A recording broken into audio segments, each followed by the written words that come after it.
You're listening to Last Word Radio, where you get the last word.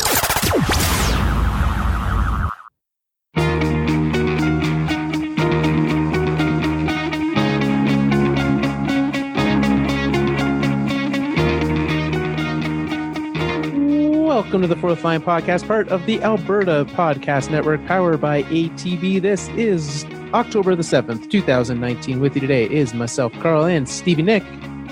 And hockey's back again. It feels good. It's been a very good week. Yeah. It feels good when you come home from work and instead of thinking like, oh man, what am I going to do tonight? You just know you can turn on the TV. Yeah, especially when you know that you're going to turn it on and your team's probably going to win. Like we have had the joy of experiencing this past week.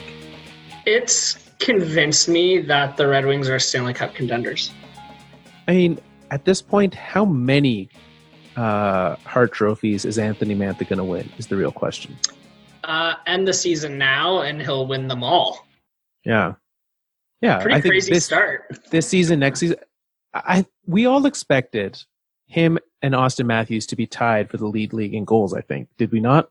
Yeah, obviously. Well, you stated on this show, you doubled down on Twitter, 40 goals for Anthony Mantha. And it's looking good so far, isn't it? You look like the smartest person in Wings Nation, for sure. I'm sure Wings Nation's going to love that.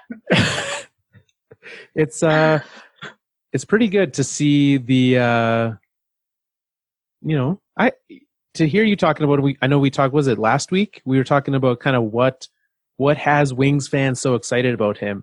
And then for him to go out and just do it was pretty good. Just dominate. And the goals are so good too. Like there's not a lot of fluke happening. He's driving the net. And I saw someone send a tweet about this earlier. I don't know who it was, but I thought they put it perfectly. He looks like he's going to score before he shoots the puck. It's like he already knows he's going to score. Yeah. And that's what happens when you're hot.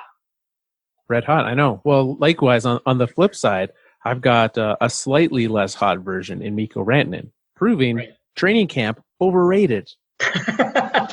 Preseason, cancel it. It's over. Don't tell the coaches that. You know they're furious. They're like, dang it. Yeah. So training in Europe was way better than training with us. It's true. And you guys are also undefeated. Yeah, we have yet to lose as well. It was nice to beat the Flames again. Always nice to defeat my hometown team. Mm-hmm. And then they made it harder than it should have been against the Wild. But they came away with the victory there too. Perfect, right? So 10 teams, okay? The Red Wings, the Avalanche, the Ducks, surprisingly, the Golden Knights, the Oilers, the Bruins, the Flyers, the Sabres, the Hurricanes, and the Rangers are all undefeated as of today. That's a big list. 10 teams. Who is the last one standing? Who goes the longest without losing a game? Ooh. All right. So we went through that list very quickly. So I'm gonna start with the teams most likely to keep winning. How about that? Yeah. Did we count like OT losses, or those don't count? So like Toronto and Washington aren't on the list. Is that correct? Correct. Okay. And I'll give you a little bit of some help. The Red Wings and Ducks are both undefeated. They play each other tomorrow. So. Okay, so it's not one of them, but I pick Red Wings to win that game. I think I do too. The Ducks played a very terrible San Jose team. If we're talking, and we'll get into this, the Sharks have looked atrocious. Yeah, raising questions about them, isn't it? Yeah, I mean, so game one, they play without Erik Karlsson. Turns out he missed the math a little bit, had his kid day one of the regular season.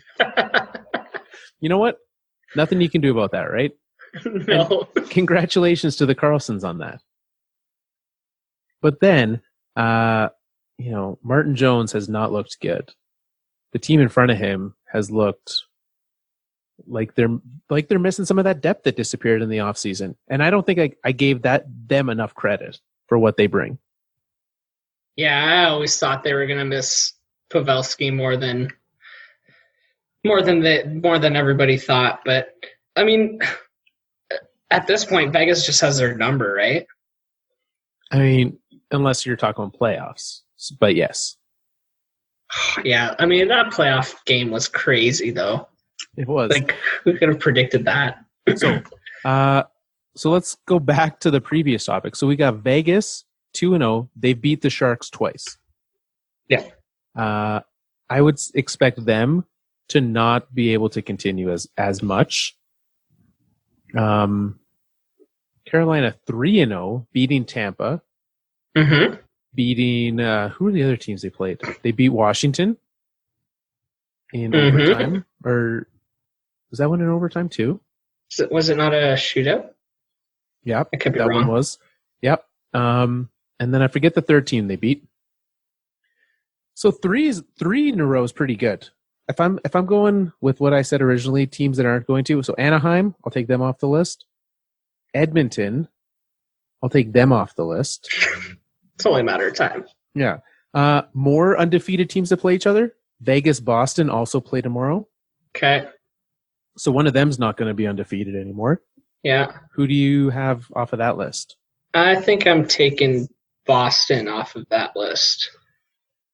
Yeah, I would probably go Vegas as well. If it was I don't know why.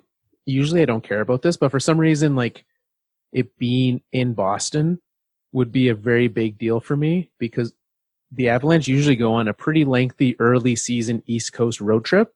Mm-hmm. And they usually do not that great on it. And so I just have this assumption that like, most teams talk about it the opposite, right? You want that early season trip to kind of build that camaraderie. But I don't know. But like on the flip side, though, you're not in mid-season form in terms of a like routine and a mindset and sleep, and like I would think that kind of takes the travel especially takes some getting used to. So I could see for myself, I wouldn't probably do well on an early season cross-country trip. Yeah. What if you were like just had to go down the road to like Ottawa or something like that? I would probably sleep fine. Okay. That's not that much of a game changer for you? No, that's easy. They just send us all up on a bus. And it's just like our junior days, you know? Yeah, exactly. So okay. Sneak some beverages in the back away from the coaches and yeah, Nick's got all the junior secrets. We'll save those for another day. Okay, so we've got I will also take Vegas. So we've eliminated. Do you have this list written down? No, I'm just looking at a tweet from NHL and NBC. Okay, I'm looking at the NHL.com standings, which are even less helpful for this exercise. So okay, well, so far we've eliminated Anaheim, Boston, Vegas, Edmonton. The Flyers they're 1-0. Like they played one game. I want to see more from them too, and it was on the other side of the world. So yeah, I don't see the Flyers going very long. Yeah, and literally just because you talk about the rhythms going to Europe and then coming back and playing a Devils team that who knows how good they are, but they'll be playing them on Wednesday. Mm-hmm. So we'll take the Flyers off that list, which leaves us with what, like Colorado, Detroit. How much longer do you think Detroit's going to last? Because we've got them beating Anaheim. I was wondering how long this is going to go on for. We've got them beating. We've got them heading to 3-0. Yeah, not very long, Carl. So like they'll be 3-1. Yeah, I think by so. Thursday. Yeah, I think so. I don't think it's going to go on. Do you recall offhand who they're playing that day? I don't. I know they have the Leafs on the weekend, so if they somehow make it through Thursday, they're not going to make it through the weekend. Yeah, it's not gonna last too long. Okay, so we've got Detroit plays Montreal Thursday. They probably won't win that game. Montreal Thursday, Toronto Saturday, and then they've got away. So then they're heading on a road trip. They're heading to Vancouver. They actually do okay out west. but not against these Eastern Atlantic teams. That's because the Pacific Division's garbage. Yeah, it's true. Like, you may not notice this. The Oilers are 2-0. It's great. The Pacific Division plays down to our level. That's exactly what you need. Okay, so we've got...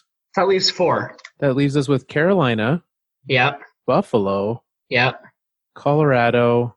Yep. And who's our fourth team? The Rangers. And the Rangers. I mean, we know where my heart lays.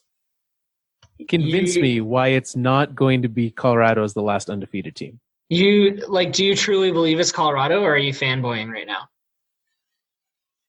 I mean, okay, so they're going, Boston is coming to them. The Rangers, they don't play again until they've already have almost a full week off.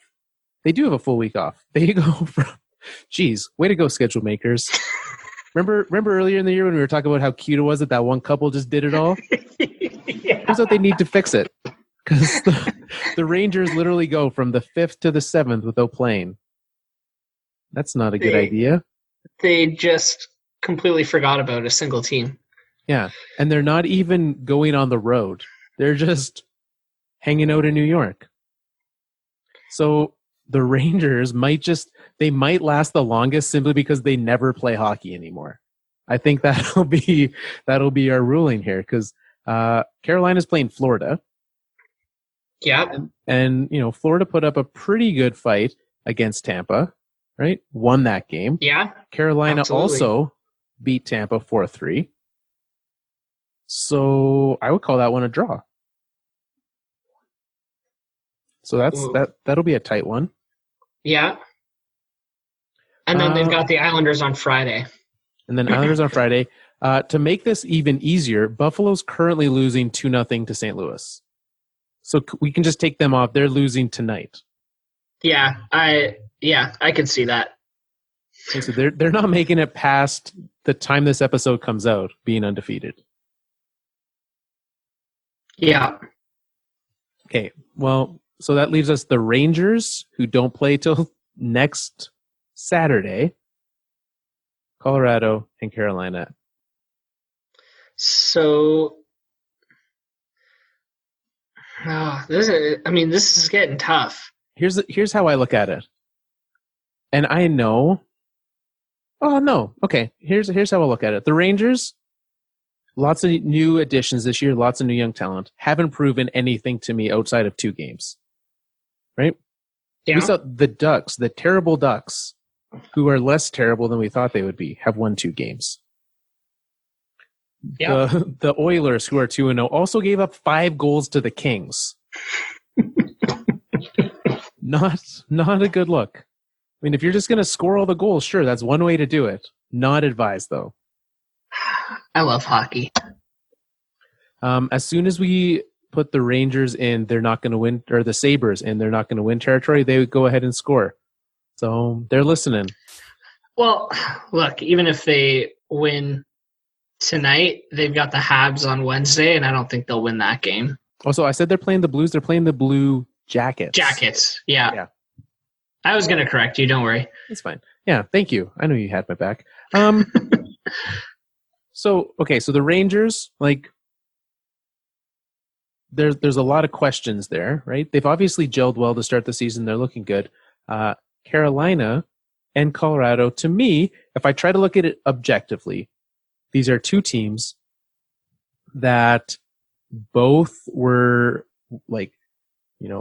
bottom of the conference playoff teams last year, surprisingly won a round, and then came into this season with, I guess Colorado has a more substantial changes than Carolina. Carolina almost the same team, right? They've got Reimer as another backup to Mrazek. They've moved out Justin Falk, but Colorado, the Tyson Berry trade, Burakovsky coming in, they've got an entirely revamped defense. Lots of new things happening there. And so I see Colorado as a team that's improved themselves more. They have that top talent. They're getting the depth performance that they desperately were needing last year. And so I look at this and think Colorado is a better team than Carolina. And so trying to be as objective as possible, because I've also watched way more Colorado hockey so far this year than I have Carolina, Colorado's going to be the last team to lose. Okay. I think it's going to be New York. I think the Rangers, they've had some easy competition, but they look to be clicking really well early on.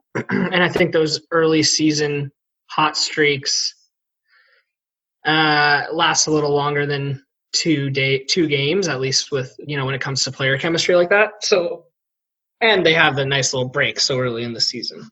So I think it's going to be New York. See, I think that the break hurts them this early in the season. I don't want a break. I just started. Could do, yeah. So, all right, you got the Rangers. And this is, I think, the first time ever that I've blatantly, obviously, and justified my choice of Colorado being really good. I definitely made you work for it. It's a nice change, though, right? Yeah. Well, speaking of teams being money, Nick, let's remind everyone about the official sponsor of the Alberta Podcast Network, ATB Financial. ATB is the official bank of us, and if you think that you need your, some banking needs, head over there, atb.com, atb.com/listens. Let them know what you're in need of, and they'll be able to help you out. And what's great is they're supporting local charities, local initiatives, local sport, professional sport, wherever sport is played, especially hockey, in and around Alberta. ATB is there, and that is one of the many reasons why I love them. So you should as well. What about bad teams? Because we've got some teams, we talked about San Jose. Mm-hmm. And they thought, we've got some great things coming. There is a smattering of teams, 10 teams as well, that are yet to win. Ooh. So here are those teams. Yeah, let's do this. So the teams that barely had a chance, they played one game each. LA, Chicago. Chicago might win soon. Chicago, again, they don't play until, I believe that's the 10th is Thursday. 10th is Thursday. So they play Thursday. God. Yeah. But again, coming back from the Czech Republic, right? Fair. So they play San Jose Thursday. LA is playing Calgary tomorrow night. Chicago seems like a team that's going to win in due time. LA was not destined for a great season. No. Yeah, I think Chicago, the win's going to come sooner rather than later. All right, so now they've got that. Let's go to the 2 game played teams. One of them, the New Jersey Devils, do have a shootout or a overtime loss. Mm-hmm. The other teams, so New Jersey, Arizona, Vancouver, Minnesota, Ottawa, and Columbus. A lot of teams in that mix that we thought would be bad, and some that we thought might be a little bit better. So, are you surprised by anyone in here? I'm surprised New Jersey gave up a touchdown to the Sabres yesterday. Yeah. That was a little bit shocking. Outside of that, not really. Maybe Arizona and Vancouver, but Antti Ranta hurt again, already starting the year, not ready to go. I think I just have to give up on him being the goaltender for the Coyotes. Yeah, it's not a great look for him after his entire career of injuries. Right, exactly. It's not encouraging, is what I'm trying to say. Hardly, no. Vancouver, I don't know. I kind of expected Vancouver to be better, and I think that they will. I don't think we should. You know what? We should be panicking. It's been 2 games. Their season's in jeopardy. Yeah, gotta panic. Have you seen? So I watched because it was opening night, and I was taking in as much hockey as humanly possible. I watched the Canucks Flames game on a Saturday. I guess it wasn't opening night, but I watched their game, and I watched Vancouver Edmonton on opening night. Vancouver played a very good game, and literally it was the fact Edmonton took advantage of things. Vancouver, way too many penalties in that game. And that's adjustable, right? That's absolutely. It's a good learning, and you can play that out of your game. Well, and I have seen it, and we'll get to this maybe a little bit more, but the start of the year, always a little bit of adjustment, because like the league will come in and they'll be like, all right, we're going to call this rule like slightly more aggressively this year, or this one slightly more aggressively. Kind of their angle on where they want officials to go with it changes. Yeah. Yeah. And so I've seen across the board teams really struggling with that to start the year. But it like generally it evens out as the year goes on, right? Yeah, you start being super strict, and then as it goes, you kind of let up a little bit. Right. So you're saying that you think Vancouver's a bit of a victim of that right now? I think that they're a better team. Of those teams we listed, I think they're the best team of the two losers. Yeah, I think I agree with that. Well, I know I agree with that because I'm pretty sure I picked them in our Pacific Division preview to get a wild card spot or be one of the top three. Talk to me about Columbus. Are you surprised by this start from them? No, hardly. They're missing big pieces, right? Like you've got Bobrovsky, Panarin both gone. You've got all those deadline. Well, all. You've got Duchesne gone. You've got who's that other Ottawa guy that they picked up? Zingle. And I know he didn't play a ton, but he's gone. So you've got like big pieces that are no longer with this team, and so even just kind of settling into that and what this is going to look like is not going to be easy, and it's going to take some time. So yeah, the fact that they, we mentioned they're winning right now against Buffalo.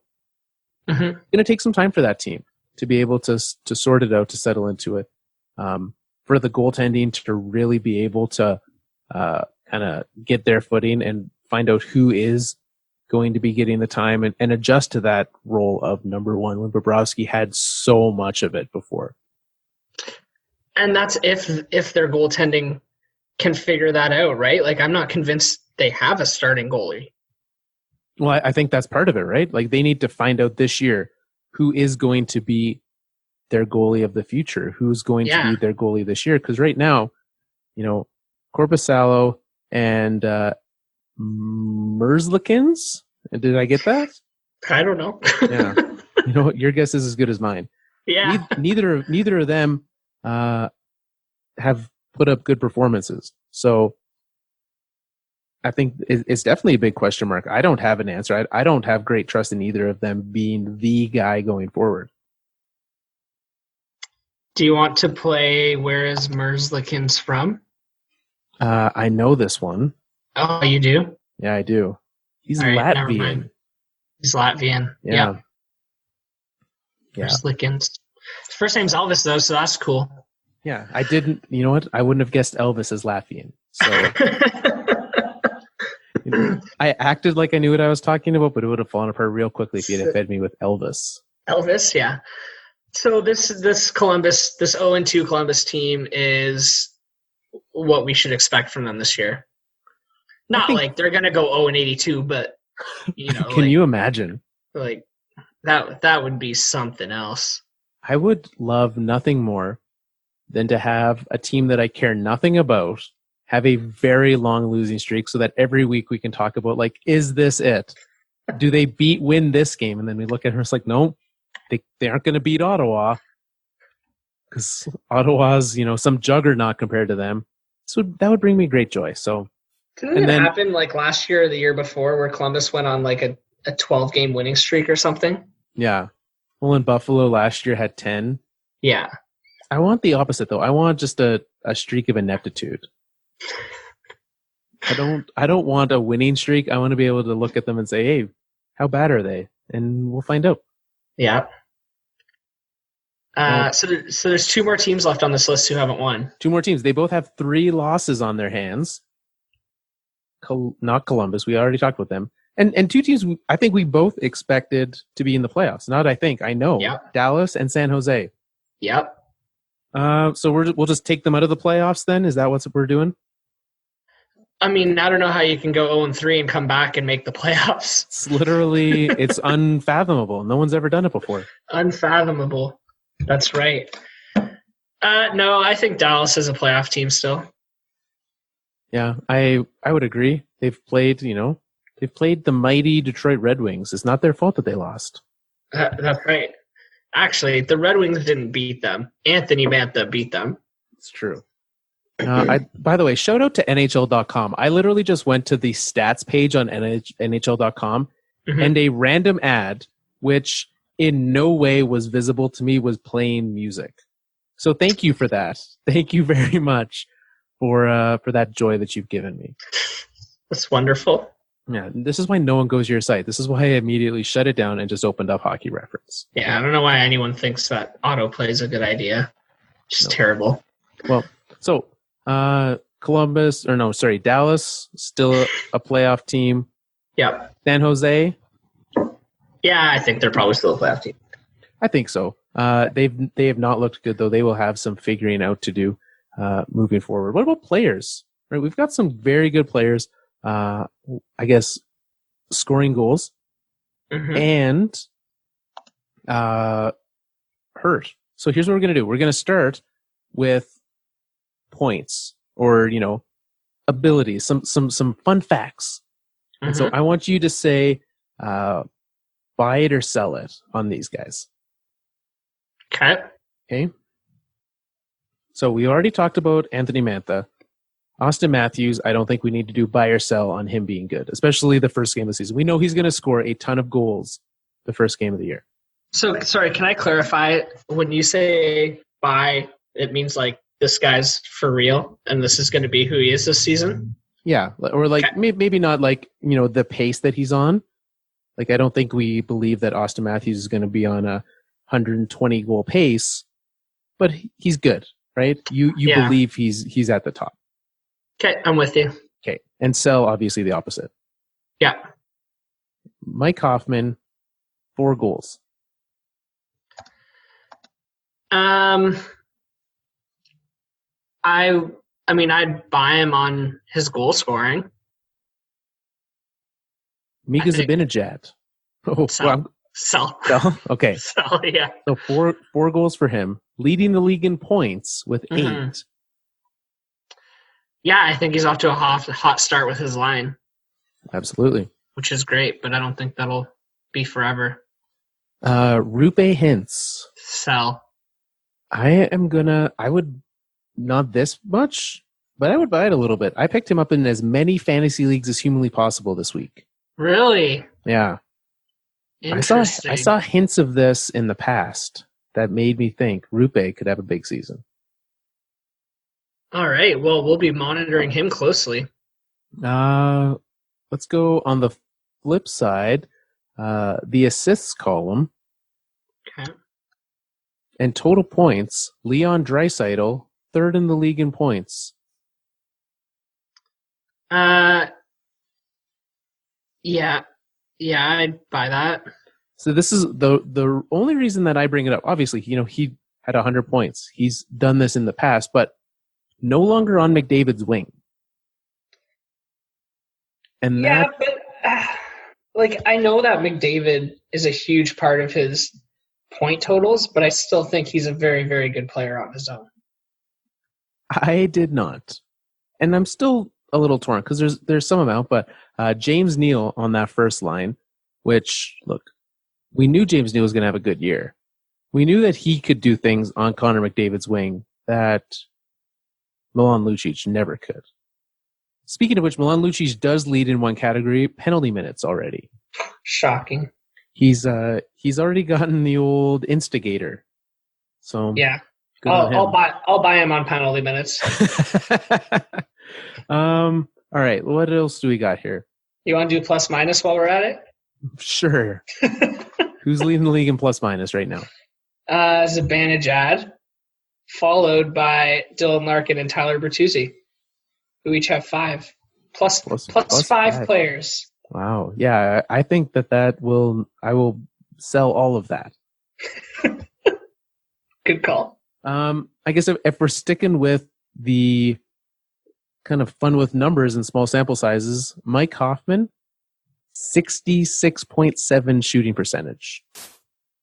Oh, baby. So when you're talking about his 4 goals, that's 4 goals on 6 shots. Yeah. It's pretty good. Looking good. Pretty good. Yeah, I think he'll be good on that Panther scene. Yeah, he was last year. He was had last a very year. good season. Yeah. Yeah. So right. I don't see him slowing down. Here we go. Let's move to some goaltenders. Okay. James Reimer, 941 save percentage. Sell. I shouldn't laugh when I read some of these. I don't know. There's nothing real with goalies. That has me too fired up. We got John Gibson. He hasn't given up a goal yet. I'd sell on that too. He also doesn't have a shutout. That's always a fun thing. Oh no, he did give up a goal. Sorry. Wait. Okay, I was going to say. It's like no paradox. A 1.0 goals against average does mean that you've given up a goal. Just confirming that for everyone out there. Excellent. And how's Mr. Jordan Binnington doing? Mr. Jordan Binnington, he is down the list.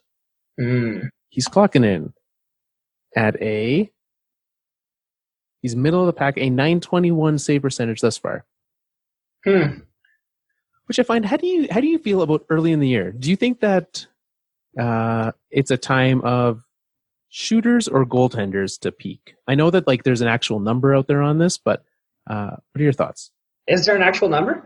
I think it's shooters peak early in the year. Yeah, I think so too. And I know that like, because we always come in and we're like, look at how this year's the most scoring that's ever been in the league ever. And then it comes back to, I mean, I guess the last couple of years it has gone up a bit, but yeah, that I agree with you. Shooting and things such as that, real high to start the year. Yeah. And a lot of that too is due to like, it's not just goalies, it's other teams' defense starting to figure out the players and the offensive strategies and stuff. Oh, for sure. Yeah. Thanks. Another thing, and we talked about the rules and like some of the officiating. There are new rules and new applications of rules this year. Have you found that it's like a big impact on the game and the way that things are done?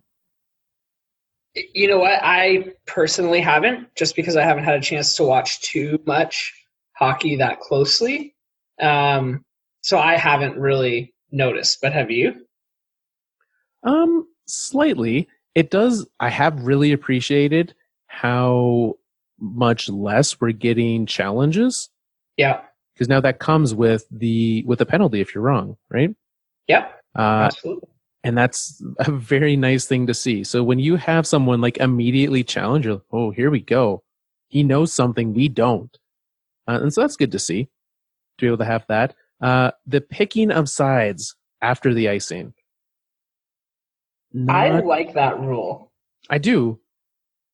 But I haven't seen like a ton of, and it'll take a long time, like statistically, for it to come forth. But it obviously will give some advantage to the offense, and it's interesting because you'll have, I forget what game I was watching this week.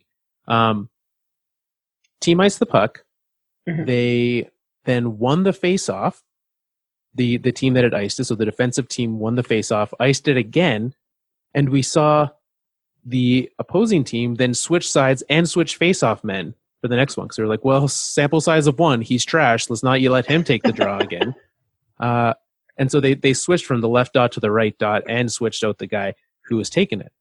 And so I thought that's interesting. Like the coaches don't even fully know and understand and appreciate how they're going to be using this. Yeah. I like that. Well, I like how fast, like, you want to rush it, right? Because there's no break between the face-offs and there's no change. So to me, like, this is a rule that is kind of in the players' hands. Like, yeah, the coaches can, yell to them, but there's not a ton of time to call them over. So I really like that this is something that the players decide on the ice, or maybe the centerman or whoever's the designated kind of on-ice captain or leader. Like, that to me is something that I really like. Keep the game moving, keep it fast, and put more decisions when it comes to strategy in the hands of the players. Yeah. And so we'll see as it goes. Obviously, it's hard to make a decision, and it would be foolish to say good or bad after these games, but I've appreciated all of it. Yeah. Oftentimes the NHL can get things pretty wrong. I haven't seen that yet. So, well, anything that concludes in less coaches' challenges is a victory. And absolutely. And some more, reasons to have them some consequences when you mess it up. Yeah. Yeah. All right. I heard you got a game for us. I do have a game. So here's what's happening. It's election season in Canada. What? No. Yeah. Yeah, there is a federal election happening in a few weeks here, Carl. I believe election day is October 21st. Podcast day. Is it a podcast day? Technically, we have to give each other time to vote that day. That's the law. That is the law. Your employer does have to do that, so we have to give each other time to. So maybe we'll be late that day. Who knows? We'll see. We'll see what kind of commentary we have. We won't go full CNN, but election day coverage TBD. I think the best thing to do is for us to call the election unnecessarily early, and then we're obviously not streaming this live, and so then just release it before the official call is made, so that we seem really smart. Yeah, I'm sure that'll go over well. I think that's everyone is tuning in all the countries we listen to for Canadian political content. That's what they're here for, Nick. It's exactly, and they definitely want to hear all of our political opinions. Yeah, exactly. So it's election season here in Canada. There is a federal leaders debate happening as we speak, and I'm watching it. And I mean, political debates are always crazy, and there's a list of topics, and then the leader has to say, what their stance on it is. So, or more so, why everyone else's stance is wrong. Because I was watching the debate as well, and it was just no one was talking about themselves. It was why everyone else is wrong. Classic politics. It's true, and they're all talking over each other, and you can't hear what anyone's saying. So what I was thinking, because it's election season, let's have a simple, not quite a debate game, but kind of a debate game. So I'm going to talk over you the entire time so that you can't explain. Exactly. We'll just keep talking like that. Okay. And so I made some bullet points. We'll see. We might want to make some up on the way where I say a thing that could happen this year, and you tell me if you're for or against that thing. Okay. Do I give why, or is this like a rapid fire-y thing? You could give why if you feel passionately about it. Most politicians definitely want to speak for 5 minutes straight without being interrupted. So do I have a debate-esque clock ticking? This is yeah, I'm going to time you, of course. Okay. Okay. I think you got like 40 seconds to answer the 40 questions seconds? Okay. in the debate tonight. Okay. So the party of Carl, you have 40 seconds on the clock. Tell me, are you for or against the Toronto Maple Leafs winning the Stanley Cup? I am against. One, I do not wish to see the insufferableness of Leafs fans. I more greatly enjoy watching them melt in panic every time they lose to Boston. But also, there's a lot of really good teams, and I don't think that they're the best team out there. I've saw them collapse against Montreal, which was not a good look, and which showed they still have a long way to go. They're far from my favorite to win Stanley Cup. Okay, thank you. That was a very good answer. Next, the Buffalo Sabres will win the draft lottery. For or against? Against. They are, they're 2-0, Nick. They could go all the way. On the flip side, there's just a lot of teams that are much worse than the Sabres. The Sabres were very good to start last year, too. Side note, they've tied that game against Columbus. Columbus might be really bad. So that's another reason, because Columbus is in that division, or that conference. Columbus, Ottawa, The 2-0 Red Wings. I'm sorry. There are a lot of teams that are much worse than the Sabres. No, I do not think they'll win the draft lottery. And I don't think. I bet they'll pick 10th. But you don't, because you don't see the Sabres in the playoffs, right? No, I don't. So there's a chance. There's a chance, but it's probably like a 3% chance. Okay.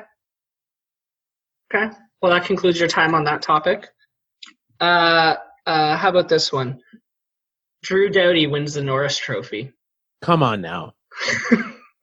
Look, I'm not going to go full Matthew Tkachuk on this, which, by the way, having him on After Hours is a great call by CBC because people will actually tune in. He seems like a good interview.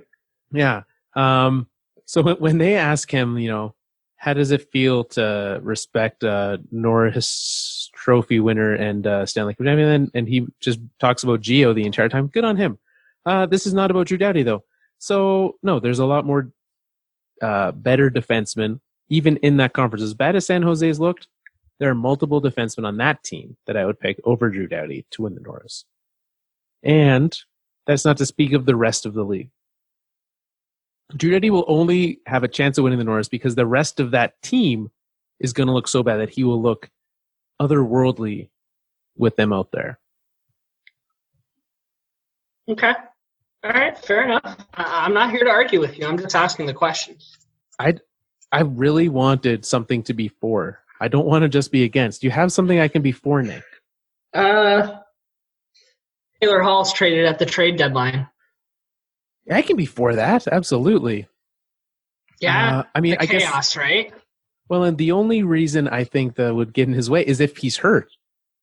He was banged up already in that game, left I believe it was the Buffalo game this weekend. And so for him, staying healthy is going to be a big part of him even being able to, right? If Taylor Hall's healthy and the Sabres or the Devils are not in a playoff spot, which I think they'll be a fringy team, they can definitely get some pieces, and not necessarily, they could get a roster piece for next year, a usable piece for the future in a trade. They don't have to just be looking for draft picks. They can get a little more creative, take on some teams, other pieces. Yeah, I would be for, not just for the chaos part of it, but for I think that could be a good decision for the Devils. If he hasn't signed by the deadline, he's got to go. Do you think they can sign him? You think there's a chance? I think that if they, stop giving up touchdowns in games, then they can convince Taylor Hall to stay. Yeah, I do too. And even if they can't, I kind of think they're going to do the own rental thing and not trade him. Do you think they'll double down and go out and pick up a bunch of people like Columbus did last year?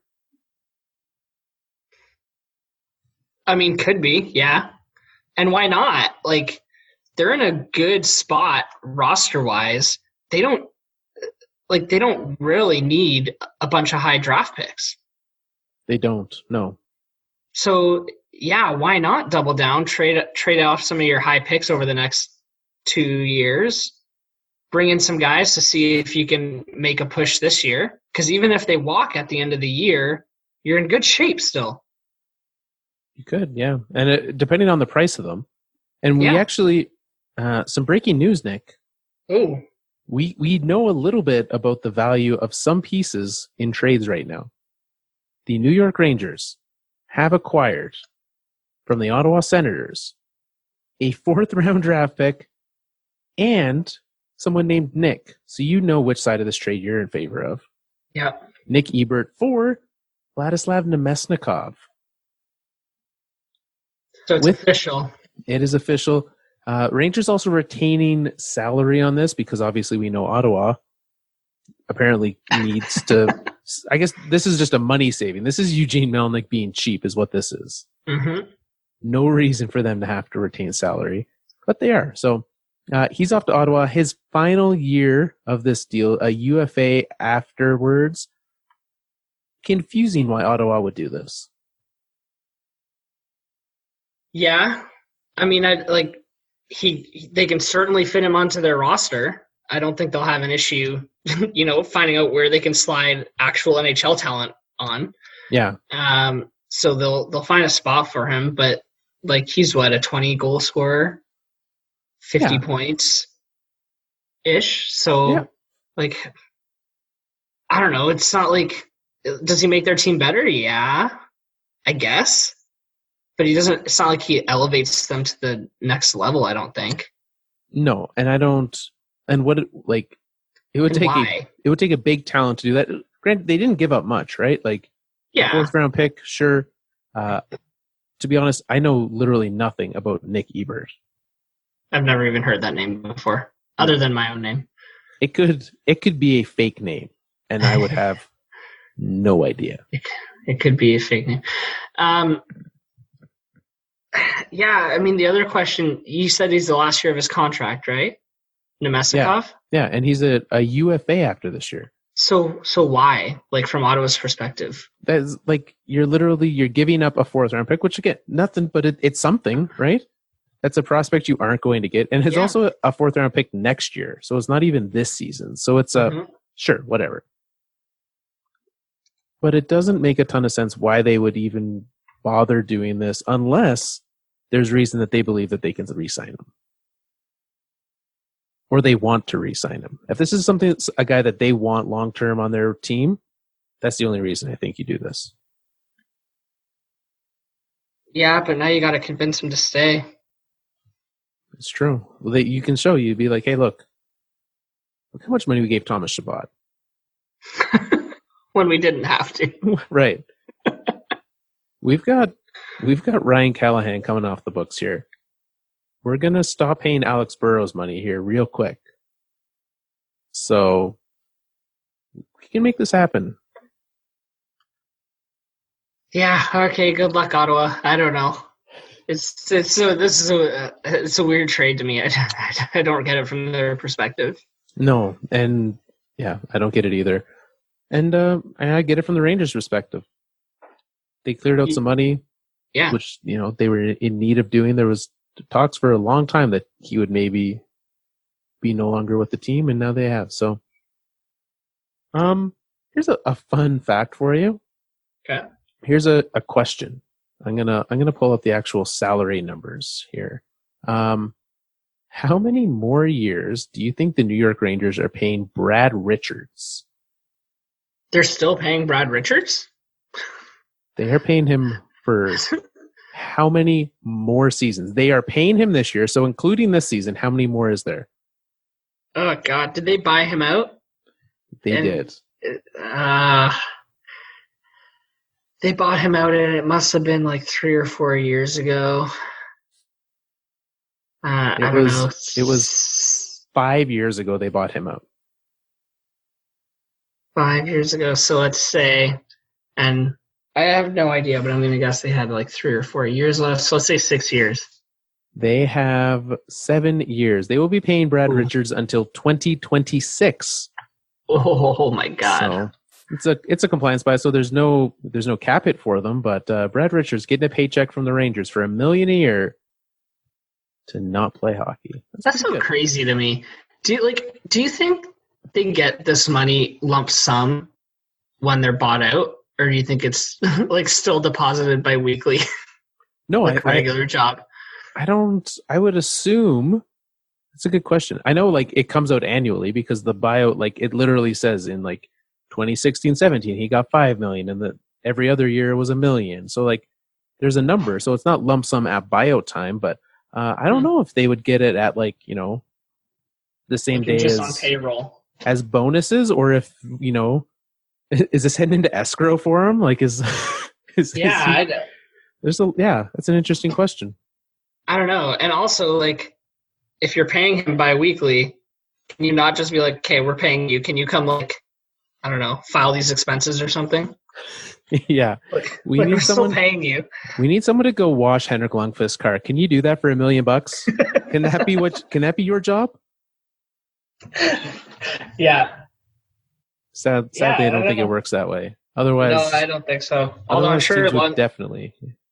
I'm sure Lundqvist would pay him though to do that. Yeah, I don't know if he'd pay him $1 million a year to have a clean car, but I don't know. Not that much. He'd do the like, hey, look, kid, I'll give you $20 if you hose it down.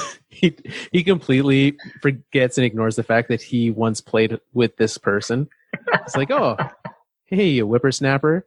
Brad Richards, who is probably the exact same age as Henrik Lundqvist at this point in time. And then Lundqvist just feels good about himself for like helping out the neighborhood kids. Yeah, he's really just like a part of the community now. It's nice. It's really nice. Brad Richards is for sure 2 years older than Henrik. So yeah, but he looks like he's 2 years younger than him. So I mean, at this point in time, I don't know how much is a little Just for Men in Henrik Lundqvist's perfectly manicured beard. There's no way to know. There's no way to know. A little touch of gray in there. It's exactly what it needs to be. Yeah. Do you have any more for or againsts? Here's one. Gary Bettman steps down, but Bill Daly steps in. So I'm for Gary Bettman stepping down. No, you gotta take it all. You gotta take it all in one. You can't split this up. Okay, I am for it happening. Okay. I'm not sure it will happen. I don't think it will happen either. But I would definitely be for it. You think Bill Daly's would be better at running the league or commissioning the league or whatever the verb would be? I don't know if he would be good. I just think I'm ready for a change. Because I don't think Gary Bettman's good. I don't think Bill Daly would be good, though. I think you're probably going to get the exact same thing if Bill Daly's in. Yeah. All right, here's a 4 for you. Okay. 4 or do you is it a 4 or against? A 4 or against for you. Okay. You get to pick. Anthony Mantha, 7x7 contract. Oh boy. 7x7. Oh, Carl. This is... I think I'm going to go against. Really? 40 goal scorer Anthony Mantha is now worth $7 million to you. Is he worth more than Dylan Larkin? I think if you were to look at like percentage of cap, probably be about the same at this point, $7 million. Is he worth the same as Dylan Larkin? Because Larkin's making $6 million, 6.1. Yeah. So I don't know. Honestly, he could play himself into a position where, yeah, he's contributing more than Larkin is on the stat sheet. Yeah, it's true. But no, I think I'm against it. Okay, well. You really got me here, though. I was not anticipating that when I came up with this game. You didn't think that it would come back on you. I really didn't. But nonetheless, the Red Wings will have to pay him this offseason. Yeah, absolutely they will. Him and Athanasiou are both up, and they're both going to be, they're both going to be tough contracts to work out, but Mantha in particular. Because they will need to find a way to decide, because essentially it's long-term or like you're taking them straight to free agency. Like they're walking out the door with how old they are. Yeah, 100%. I think Mantha is going to play his way into being a key piece for the long term. Like I think he will get that long-term contract. And I think he'll probably end up getting more than Larkin's at right now. Because I think what happened with Ken Holland was trying to set that bar with Larkin, that the star of the team's getting this much and no one's going to go over it. But with the change in management and with the way some players are trending, that may not be the case at the end of the year. Yeah. Well, and for sure, like you said, the change in management is a big thing. So yeah, we'll see where that takes them. It's going to be really interesting. I mean, like we knew that first line in Detroit was going to be good, but it'll be interesting to see how long they can keep being good for, because they were great the last 10 games of last season too. It's true. Yeah. Yeah. I We'll saw, see how long what they was the can number? top the league for. I'm sure you saw it as well. Like Mantha's stats the last 20 games or something like that. He's got like 25 points in 12 games or something ridiculous. Yeah. Dating back to last year. Yeah. Yeah. It's pretty good. Well, we'll see this offseason when we play for or against again. I don't have any others. I really just put all my eggs in that Mantha basket for you. It was a good one. I mean, that was worth like 3 week for or against. Yeah, exactly. It wasn't, I don't know, Mike Green. Norris? Kind of that. Speaking of defensemen, though, let's touch on one last thing before we wrap up. We talked about teams that are succeeding. Winnipeg Jets, with yesterday's game, sitting Josh Morrissey, Dmitry Kulikov was the only defenseman holding over from last year with Morrissey out, Dustin Byfuglien still not with the team, and a number of players there. How much, one, do you have any thoughts on Byfuglien's return? And two, where do they go from here? Is there any hope for them defensively? I have no idea what's going on with Byfuglien. Has there been any news or reports broken on this? Like, this is the weirdest thing. Yeah, there's nothing, because he's not talking. Like, his agent's not talking. He reported to camp and then left, right? Correct. Like, yeah. He's just like, I'm here, but by the way, see you later. I'm going to reconsider my career.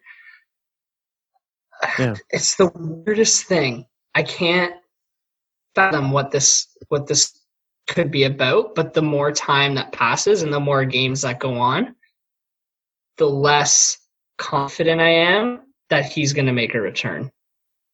Well, this is the same, right? Andrew Luck with the Colts in the NFL. He retired during, I guess the news broke literally during a preseason game, which made for a real awkward situation after the game when his teammates found out. So at least Byfuglien didn't do it during a game, but there is a precedent for someone with, some problems and a lack of desire to suddenly, during a preseason, step away. And like you said, the longer it goes, the less likely I believe it is that he comes back. So, yeah, but they're going to need to do something on the blue line if Byfuglien's gone and Kulikov's injured. Morrissey was the one who missed the game, and he's day to day. They said it was more preventative than anything else, which is fair. If he's your best defenseman on this team this year, you need to take good care of him. Yikes, but if he's the best defenseman on your team this year, I don't think you're going to be the big bad Winnipeg Jets that everyone feared the last few years. So you can just, call it a day and start back next year, or what? Or you, like, it's early in the season still. It's not too late to bring in somebody new to make an impact. Go give the New York Rangers a 4th-round draft pick for somebody. Yeah, sure. Absolutely. Yeah. Some low risk, solid depth players defenseman that are going to be really, top level on your team. But that's the thing about defensemen too, is like, yeah, they're flashy defensemen and they're so much fun to watch, but you don't really need a flashy defenseman or a high scoring defenseman to really, be a very good hockey team. Teams get by with just solid depth, stay at home, smart defensemen.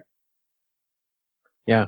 And that's what they need. They don't need something flashy to get it done. They just need someone who can get the puck to their forwards, right?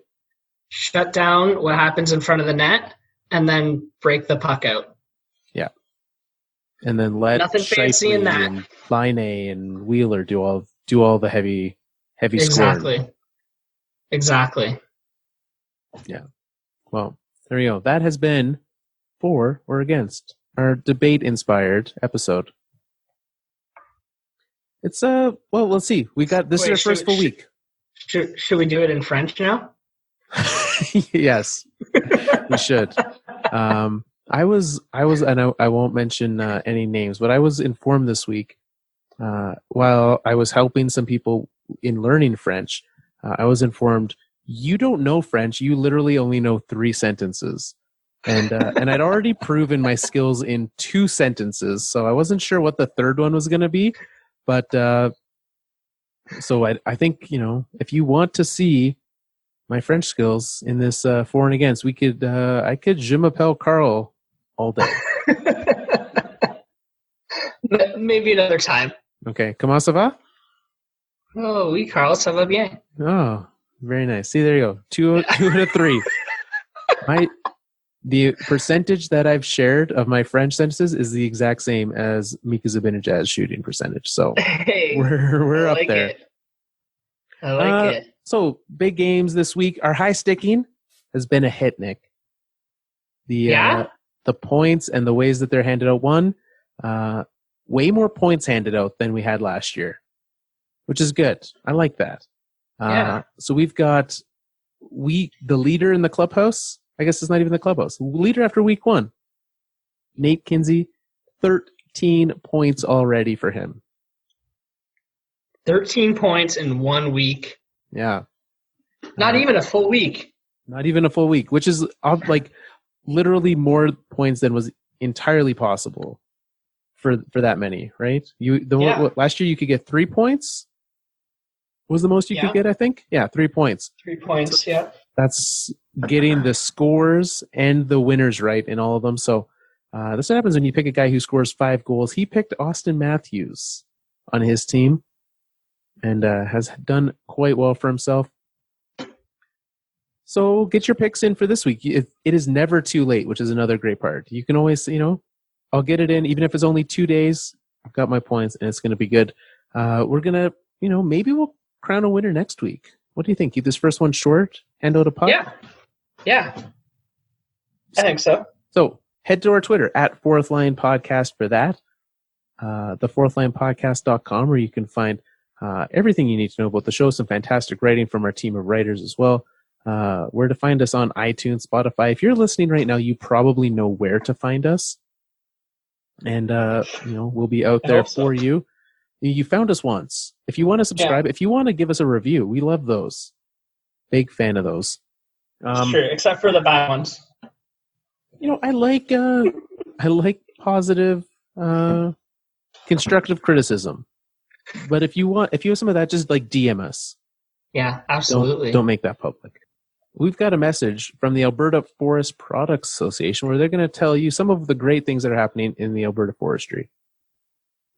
Alberta loves its forests, and it shows. In the last 20 years alone, Alberta's forest industry planted and nurtured 2 billion trees. Strategic harvesting is helping slow the spread of the mountain pine beetle. Take that, you scourge of infestation. Oh, and Alberta's forest industry creates enough green energy to power 4 cities the size of Grand Prairie. If that doesn't power your heart in the process, chances are you need to learn more about your relationship with Alberta's forests. Go to loveabforests.com. Well, I'm ready for our first full week. It's nice to be able to record a show and have an actual hockey game happening on my television. Score update, which I know everyone loves score updates when they'll know the result of the game by the time this episode's out. Both games, Leafs Blues and Blue Jackets Sabres, are tied at 2. So these are going to be some good ends. We're going to go watch the ends of these games. And until next week. It's time for us to wrap up another Fourth Line show. I know what you're thinking. You don't want us to go. Just ignore all the Twitter trolls who don't believe that Anthony Mantha will score 40 goals.